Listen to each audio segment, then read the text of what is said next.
توہین رسالت کا مسئلہ نبی صلی اللہ علیہ وسلم کے دور میں توہین رسالت کے مرتکب کو قتل بھی کیا گیا ہے اور معاف بھی کیا گیا. دونوں واقعات ہمیں ملتے ہیں. بعض دفعہ آپ نے کسی مصلحت سے چھوڑ دیا, بعض دفعہ قتل کر دیا. دونوں واقعات ہمیں ملتے ہیں. بعض دفعہ یہ ہوا کہ قتل کا آرڈر دیا لیکن اس نے معافی مانگ لی تو آپ نے اس کو چھوڑ دیا. ہر طرح کے واقعات ہمیں ملتے ہیں. اور جذباتیت کو بہت زیادہ فروغ دیا جا رہا ہے. ہم تھوڑا پیچھے جاتے ہیں. جنید جمشید کے زبان سے ایک لفظ نکل گیا تھا, غلطی ہو گئی تھی اس سے. حضرت عائشہ کے بارے میں کچھ کلمات اس نے ایسے کہے جو میں سمجھتا ہوں غیر شرعی بھی نہیں تھے, نہ اس میں کوئی گستاخی کا پہلو تھا, لیکن اگر کوئی گستاخی نکالنا چاہتا تو نکال سکتا تھا. اس کے ساتھ جو حشر ہوا وہ ساری دنیا کے سامنے. میری اس وقت جنید جمشید سے ملاقات نہیں تھی, لیکن ان کے ریلیٹیو مجھ سے ملے تھے. انہوں نے بتایا تھا کہ جنید جمشید اتنی ٹینشن میں ہے کہ آپ کی سوچ ہوگی. تو ذرا سا میری امی عائشہ کے بارے میں کچھ ایسی بات ہو گئی جو یوں کہہ دیتا تو زیادہ اچھی تھی, یوں کہہ دینا تھوڑا سا نامناسب. زبان ہے انسان کی. وہ میں نے بیان بھی جنید جمشید کا سنا تھا, اس میں کہیں توہین کا, امی عائشہ کی توہین کا کوئی پہلو نہیں تھا, لیکن اس سے یہ نکالا گیا کہ اس نے امی عائشہ کی توہین کی ہے. پھر نبی کی بیوی کی توہین نبی کی توہین ہے, تو یہ گستاخ صحابیہ بھی ہے اور گستاخ رسول بھی ہے. اور جذباتی لوگوں نے ایئرپورٹ پہ اس کو مارا بھی, پیٹا بھی. جس پہ گزرتی ہے نا وہ جانتا ہے کہ, اور خاص طور پہ ایک آدمی جو عزت دار ہو, معاشرے میں مشہور ہو, ایک سیلیبریٹی ہو, اس طرح سے اس کو ایئرپورٹ پہ مارا کوٹا گیا ہے. جنید جمشید نے معافی کا اعلان کر دیا, مجھے کسی سے کوئی انتقام لینا نہیں ہے, میں نے پیغام پہنچوانے کی کوشش کی, پتہ نہیں وہ پیغام پہنچا نہیں پہنچا. بیان بھی کیا کہ معافی بنتی نہیں ہے, جن لوگوں نے مارا ہے ان کے خلاف قانونی کارروائی ہونی چاہیے. ہم جنید جمشید کی ذات کو نہیں دیکھ رہے تھے, ہم یہ دیکھ رہے تھے کہ اس جذباتی پن کو اگر کنٹرول نہ کیا گیا نا تو یہ معاملہ کم نہیں ہوگا, یہ آگے بڑھے گا. کیونکہ ہمارے ملک میں ان پڑھ لوگوں کی تعداد پڑھے لکھے لوگوں سے بہت زیادہ ہے, تھوڑی زیادہ نہیں ہے, بہت سے بھی زیادہ ہے. سینس لیس لوگ معذرت کے ساتھ زیادہ ہیں, سینس والے لوگ کم ہیں. مذہب پر عمل تو سوال ہی پیدا نہیں ہوتا نا. مذہب پر عمل تو جتنے لوگ کر رہے ہیں وہ تو آپ کو پتہ ہے. مذہب کے نام پہ مارنا کوٹنا, مذہب کے نام پہ کسی کو ٹھوک دینا پکڑ کے, یہ جنت جانے کا بہترین راستہ ہے. یہ اس وقت بھی میں نے یہ بیان کیا تھا, اس وقت بھی میں نے دوست احباب کو کہا تھا کہ بھائی یہ چیز روکنے کی ضرورت ہے, لیکن افسوس کے ساتھ کہنا پڑتا ہے کہ شاید اس وقت اتنے بھرپور طریقے سے اس پہ آواز اٹھائی نہیں گئی. جنید جمشید کی شخصیت کو تو ہدف بنایا گیا کہ وہ اس کو غلط مارا ہے, اس فلسفے کی تردید نہیں ہوئی.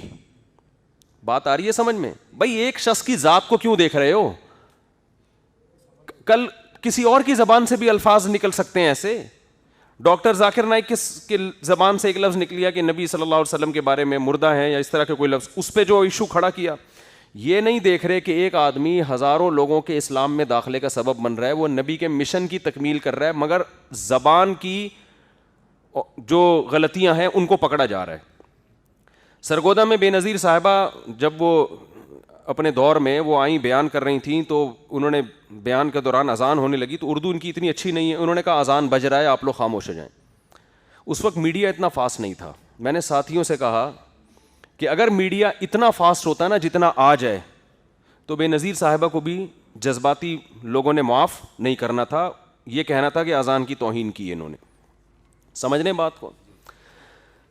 سرگودا میں مولانا حسین نیلوی رحمہ اللہ تعالیٰ بہت بڑے عالم تھے, کیونکہ میرا بچپن میں سرگودا میں بھی میں نے بہت ٹائم گزارا ہے. ہماری جب بھی اسکول کی چھٹیاں ہوتی تھیں جون جولائی کی, ہم سرگودا چلے جاتے. ہمارا ننیال تھا وہاں پہ, سیٹلائٹ ٹاؤن سرگودا, تو سنہری مسجد ہمارے نانا کے گھر کے قریب تھی, وہاں ہم اکثر نماز پڑھ لیا کرتے تھے جا کے. حضرت مولانا حسین نیلوی بڑے بزرگ آدمی تھے, ٹھیک ہے ان کے بعض اختلافات بھی ہیں, تفردات بھی ہیں ان کے, لیکن اوور آل بہت سلجھے ہوئے, بہت ہی میچور بزرگ تھے. انہوں نے کوئی کتاب لکھی, اس میں ایسا لفظ کہہ دیا, لکھ دیا, انسان لکھتا ہے لمبی لمبی کتابیں, اس لفظ کو بنیاد بنا کے ان کے خلاف عدالت میں کیس کیا گیا کہ انہوں نے حضرت حسین یا حضرت حسن ان کی توہین کی. حالانکہ وہ توہین بنتی نہیں تھی, لیکن کوئی کشید کرنا چاہتا نا اس سے توہین, کوئی نکالنا چاہتا تو نکال بھی سکتا تھا. جج چونکہ وہ پہلے سے ہی بعض دفعہ جج بھی اپنی وہ دشمنی نکال رہے ہوتے ہیں. اس نے اہل بیت کی توہین کا کیس بنا کے مولانا حسین نیلوی صاحب کو جیل میں بند کر دیا اور ان کا جنازہ جیل سے اٹھائے. اب آپ بتاؤ کس قدر بدبختی کی بات ہے, ایک آدمی جو ساری زندگی اہل بیت کا دفاع کرتا رہا, نبی کی حدیثوں کا دفاع کرتا رہا, اسلام کی ترویج کا ذریعہ بنا, انتہائی تھوڑی تنخواہ میں, دیوبند سے فارغ تھے وہ, ہمارے شیخ حضرت مفتی رشید احمد صاحب رحمہ اللہ تعالیٰ کے کلاس فیلو تھے, اور مفتی رشید احمد صاحب کہا کرتے تھے ان کے بارے میں, یہ شخص پیدائشی شریف معلوم ہوتا ہے, یعنی مزاج میں شرافت نہیں ہوتی, نرم خو نرم مزاج اور علم کے سمندر تھے وہ, فقہی بصیرت ہر لحاظ سے, اور پرہیزگار. اتنی تھوڑی تنخواہ میں اتنے بڑے عالم نے ایک سرگودا کی ایک چھوٹی سی مسجد میں امامت کر رہے تھے, کوئی دنیا کی محبت نہیں, ذرا سے قلم کے کو بنیاد بنا کے اہل بیت کا گستاخ قرار دے کے ان کو کہاں لے گئے؟ جیل میں, اور جنازہ جیل سے اٹھا ان کا. تو میں جب 8ویں کلاس میں پڑھا کرتا تھا, کیونکہ میں تو یہ سب چیزیں بہت عرصے سے دیکھ رہا ہوں نا, اس وقت سے میں یہ کہہ رہا تھا کہ مذہبی حلقے کو بھرپور آواز اٹھانی چاہیے کہ اس مسئلے کو واضح کریں کہ قتل کرے گا کون. نمبر 2, گستاخی کی ڈیفینیشن کیا ہے؟ سمجھ میں آ رہی ہے بات کہ نہیں آ رہی؟ گستاخی کی ڈیفینیشن کیا ہے؟ گستاخی کی ڈیفینیشن میں اور آپ نہیں کریں گے, یہ لاء میں لکھی بھی ہونی چاہیے, قانون میں لکھی بھی ہونی چاہیے, لوگوں کو پتا ہونا چاہیے کہ گستاخی کا مطلب کیا ہے, اور پھر اس کی بھی مزید کچھ تفصیلات ہوں جو میں انشاءاللہ بھی آپ کو بتاتا ہوں. میں جب 8ویں کلاس میں پڑھا کرتا تھا, ایک واقعہ ہمارے سامنے آیا کہ کہیں سیرت کانفرنس ہو رہی تھی, اس سیرت کا پوسٹر کسی نے کسی کے گھر پہ لگا دیا, گھر کی دیوار پہ, نیچے نالا بہ رہا, دیہاتوں میں ایسا ہوتا ہے نا, نالے بہ رہے ہوتے ہیں گندے پانی کے. یہ صاحب جب گھر سے باہر نکلے, انہوں نے کہا یار یہ میرے گھر کے باہر پوسٹر کیوں لگا ہوا ہے؟ انہوں نے پوسٹر پھاڑ دیا, پوسٹر پہ نبی کا نام لکھا ہوا ہے, وہ کاغذ گر گیا نالی میں. اس بندے کی قطعاً نبی صلی اللہ علیہ وسلم کے نام مبارک, نام مقدس کو نالی کی نظر کرنا نہیں تھا, وہ پوسٹر کو دیکھ رہا ہے کہ یار میرے گھر کی دیوار کیا ہو رہی ہے؟ خراب ہو رہی ہے. لوگوں نے کیا کیا جی, گستاخ رسول کے کیس میں محترم کو عمر قید کی سزا میں اندر کر دی. 47% اس کیس میں جو لوگ اندر ہوئے ہوئے ہیں نا, وہ مسلمان ہیں جو عاشق رسول ہیں. سمجھ میں آ رہی ہے بات؟ جن پہ گستاخ رسول کا الزام لگائے اور اس الزام کی بیس پہ وہ کہاں ہیں؟ جیل کی کوٹریوں میں ٹائم گزار رہے ہیں, جس میں علماء بھی ہیں, جس میں عاشق رسول بھی ہیں, جو حاشا وکلا کبھی سوچ بھی نہیں سکتے کہ ہم نبی کی گستاخی کریں گے, لیکن جس نے اپنی ٹھڑک پوری کرنی ہوتی ہے, کسی سے دشمنی نکالنی ہوتی ہے, کسی بھی بات کو بنیاد بنا کے وہ گستاخ رسول کا فتویٰ لگا کے کیا کر دیتا ہے. تو اس لیے جذباتیت کو ختم کرنے کی ضرورت ہے. اصولی بات یہی ہے کہ اگر کوئی گستاخی کرتا ہے تو واضح لفظوں میں ہونی چاہیے, اس کے بعد اس کے خلاف تھانے میں FIR کٹنی چاہیے. جج کو پورا رائٹ ہے وہ یہ تحقیق کرے کہ گستاخی ہوئی بھی ہے کہ نہیں ہوئی ہے. جج کو یہ حق ہونا چاہیے کہ چاہے تو وہ سزا دے, اور چاہے اگر وہ یہ سمجھتا ہے کہ یہ بندہ نشے میں تھا, یا اس کو گستاخی پہ اکسایا گیا ہے, ٹارچر کیا گیا ہے, یا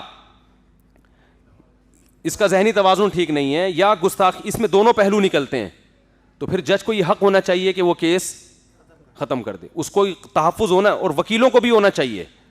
دیکھو جب گستاخی کا کیس کسی کے خلاف چلے گا تو اس کی طرف سے بھی تو کوئی وکیل آئے گا نا. وکیل ڈر رہا ہوتا ہے کہ مجھے نہ اڑا دیں لوگ, تو ایسے تو پھر سماعت ہی نہیں ہو سکتی.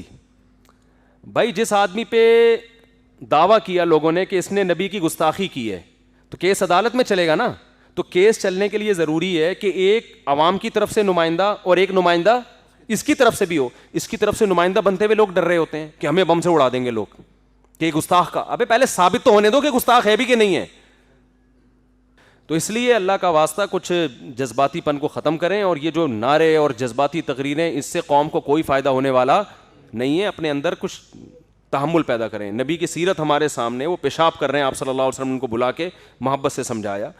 تو زبان سے کیا لفظ کوئی نکال رہا ہے, غلطی سے نکلا ہے, جان کے نکلا ہے تو اس کا صحیح مطلب بھی ہو سکتا ہے, غلط مطلب بھی ہو سکتا ہے. یہ ساری تفصیل کے بعد جا کے فیصلہ کیا جائے گا, اور یہ فیصلہ آپ نہیں کریں گے. یہ کون فیصلہ کرے گا؟ یہ جج فیصلہ کرے گا. دو چیزوں کا بہت زیادہ خیال کرنا ضروری ہے. نمبر 1, توہین رسالت کے کیس میں اس بات کی وضاحت ضروری ہے کہ توہین کی ڈیفینیشن ہے کیا, اور وہ کیا ڈیفینیشن ہے. نمبر 1, جس نے توہین کی ہے, پہلی بات اس کو توہین پہ اکسایا نہ گیا ہو. آپ کسی ہندو کے سامنے کھڑے ہو کر بول رہے ہو تمہارا مذہب ایسا, تمہارا بھگوان ایسا, تمہارا ایسا, تمہارا ایسا, اس کو آپ نے جوش دلا دلا کے نا جب وہ طیش میں آیا, غصے میں آیا, تو اس سے کہے تمہارا اللہ ایسا.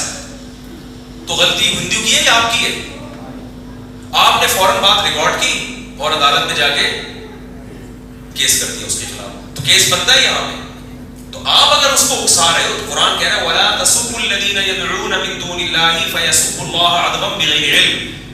ان کے معبودوں کو گالیاں مت دو, کیونکہ اگر تم دو گے تو یہ بھی تمہارے خداؤں کو, تمہارے جو سچے خدا کو گالیاں دیں گے, تو آپ خود بھی تو اس کا ذریعہ بن رہے ہو. دوسری بات یہ کہ توہین اتنی واضح ہو, کیونکہ اس کی سزا جب ملک کے آئین میں قتل ہے تو قتل ایک بہت بڑی سزا ہے, تو جتنی بڑی سزا ہوتی ہے اس کے ثبوت ذرہ برابر بھی جب شبہ ہوتا ہے نا تو وہ سزا ثابت ہو جاتی ہے. اسلام کا اصول ہے سزا جتنی بڑی ہوگی تو اس کے ثبوت کے لیے اتنے ہی زیادہ یعنی قطعیت ہونی چاہیے اس میں. بالکل دو ٹوک ہو کہ بھائی مثال کے طور پر کسی نے چوری کی ہے, چور یہ کہتا ہے کہ یہ چیز میری ہے, یہ اس کی ہے ہی نہیں, تو فقہا لکھتے ہیں کہ ہاتھ نہیں کٹے گا چور, اس لیے کہ کیس کی نوعیت کیا ہو گئی ہے, چینج ہو گئی. اب وہ کیس چلے گا کہ اس کی ہے یا نہیں ہے, لیکن یہ کہ جب کنفیوژن پیدا ہو جائے تو یہ بتایا اس لیے جاتا ہے کہ چور جو ہے نا اس کا ناجائز فائدہ اٹھانا شروع کر دے, لیکن چور کے ہاتھ کون سے کٹ رہے ہیں آج کل, کیا فائدہ اٹھائے گا وہ.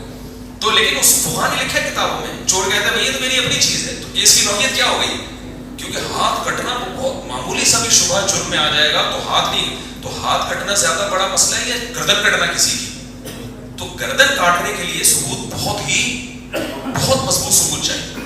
تو اس میں یہ ہے کہ اتنی واضح لفظوں میں گستاخی ہو کہ اس میں گستاخی کے علاوہ کوئی اور پہلو نکلتا نہ ہو, اس کو آپ نے اکسایا بھی نہیں ہو گستاخی پہ, کوئی اور پہلو نکلتا نہ ہو اس میں. اب ایک غیر مسلم اگر نبی کی نبوت کا انکار کر رہا ہے تو اس کو گستاخ نہیں کہا جائے گا, تو اس کا عقیدہ ہے, وہ نبی کی نبوت کو مانتا تو مسلمان نہیں کہلاتا پھر وہ.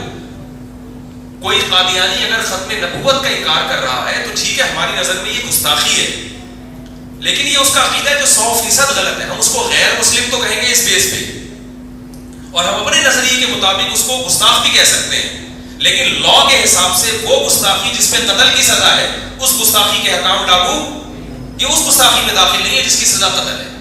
سمجھ میں آ رہی بات کہ نہیں آ رہی؟ اب اسٹیکر پھاڑ دینا, اس کی 10 لاجک بن سکتی ہے. بھائی میں نبی کے نام کی توہین کے لیے نہیں پھاڑ رہا ہوں, میں اس لیے پھاڑ رہا ہوں کہ میری دیوار خراب ہو رہی ہے, میں معاذ اللہ نبی کے نام کی توہین نہیں چاہتا. میں نے یہ مثال جیسے بعض لوگ مثال دے رہے ہوتے ہیں اس میں گستاخی آ رہی تھی, بھائی میں نے یہ مثال سمجھانے کے لیے دی ہے, میری نیت گستاخی کی نہیں ہے. تو جو یہ دعویٰ کرے کہ میری نیت گستاخی کی نہیں ہے اور وہ دعویٰ برائے دعویٰ نہ ہو, اس کے قرائن سے پتہ چل رہا ہو کہ اس کی نیت گستاخی کی نہیں تھی, تو ایسی گستاخی پہ بھی یہ سزا قتل کی بنتی بولو نہیں بنتی. دوسری بات یہ کہ جب یہ تیسری شرط, کتنی شرطیں ہو گئی, 2 شرطیں ہو گئی. پہلی تو کسی نے اکسایا نہ ہو, دوسرا یہ کہ واضح گستاخی ہو, صاف پتہ چل رہا ہو کہ اس کی نیت گستاخی کے علاوہ کچھ اور تھی نہیں, اس میں کوئی تعویل کا امکان بنتا ہی نہیں ہے. تیسری بات یہ ہے کہ مکمل ہوش و حواس کی حالت میں ہو, کہیں سے بھی یہ نہ لگتا ہو کہ یہ تھوڑا سا بھی اس کا دماغ کیا ہے, کیونکہ ایسے واقعات بھی ہوئے, کوئی پاگل تھا اس نے گستاخی کی, اس کو پکڑ کے کوٹ دیا لوگوں نے, وہ تو پاگل ہے, وہ تو کچھ بھی بول سکتا ہے. میں سمجھا پا رہا ہوں اپنی بات. تیسری شرط کیا, دماغ بالکل نابالغ میں نہ ہو, بالغ ہو اور دماغ بالکل صحیح بالکل. تو یہ کم سے کم 3 شرطیں. اور چوتھی شرط یہ ہے کہ یہ جج فیصلہ کرے گا, یہ بھی ایک ہے, تو یہ الگ سے شرط نہیں, ان 3 شرطوں کا فیصلہ عوام نہیں کرے گی. کون فیصلہ کرے گا, یہ جج فیصلہ کرے گا. اب جج کرپٹ ہے, 2 نمبر ہے, 1 نمبر ہے, یہ میرے اور آپ کا ہیڈک نہیں ہے, وہ اللہ اس سے قیامت کے دن پوچھ لے گا. تو آپ قانون ہاتھ میں لینے کی کوشش نہ کریں, اس کے سائیڈ افیکٹ بہت زیادہ نہیں ہیں, انتہائی خطرناک ہیں.